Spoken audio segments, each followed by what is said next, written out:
All right, gunfighters, today we're going to talk about the Morgan Timing Systems training barrel.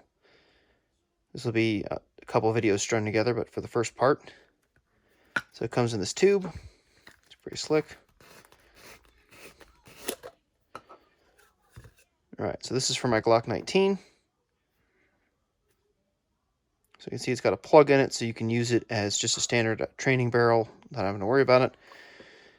So this is how it works. So when you load it into your weapon system, you pull the trigger, firing pin hits this, sends a Bluetooth signal to the app on your mobile device, which acts as a shot timer, so that you can actually set the app to beep at you, so you can practice draws, and you can denote if it's from a holster, from concealment, the type of thing, so you can keep track of your draw speed. All right, here's the instructions. Pretty simple. All right, so to install it, install is just like a regular barrel, which is pretty handy. So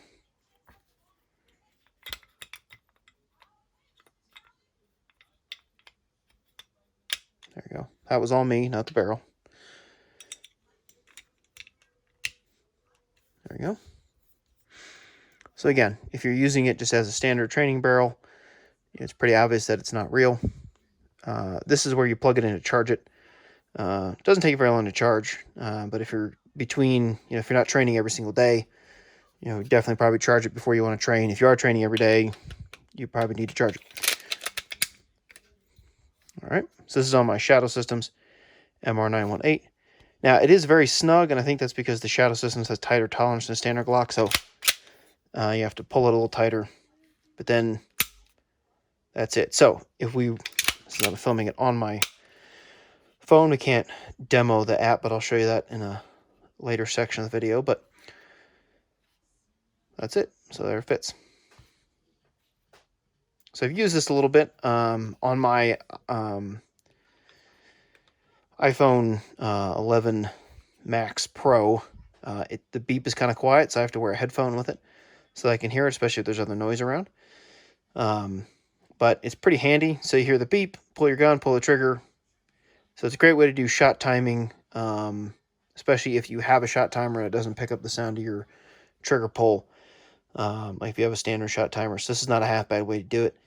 There's no visible laser from it, and that's to avoid, when you pull the trigger, you start looking over the top of your sights to try to see where that red dot hit on the target.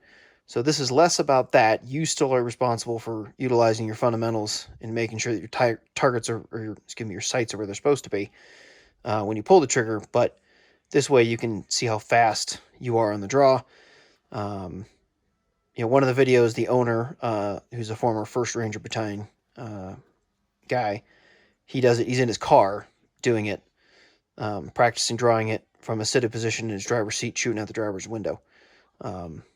So if you're the kind of person who likes to go around your house dry firing at targets, this may not be a half bad addition. I would actually recommend it if you're walking around your house doing dry fire drills, because you can have your headphone in, your phone beeps, you pull the trigger, bang, get your speed time, record them for however many shots you want to do around the house. You can set it for a random beep or a multi-second delay. That way you've got time to reset and do whatever. However, if you looked at the instructions, if you paused it, you're not supposed to do slide release reloads with this, and you should only move the slide as far as you need to get the trigger to reset. So it's not a, if you're looking to do those kind of, high-speed dynamic drills, just be careful with this. It's not designed for that. But I've had some pretty good success with it. It works pretty well. Now, I've mentioned before, it was kind of tight in my Shadow Systems. When I put it in my Glock 26, it fit perfectly with no issues. So I said, I think it's a tolerance issue on the Shadow System. So if you have a higher-end weapon system that's going to be a little tighter, this may be a little snug, so maybe a little bit more difficult to manipulate the slide, but it will still work. So anyways, I'll try to get some video of me using it, so you guys can see what that looks like, and I'll see if I can do a screen share of the actual app working, so you can see how that works. Anyways, stay safe.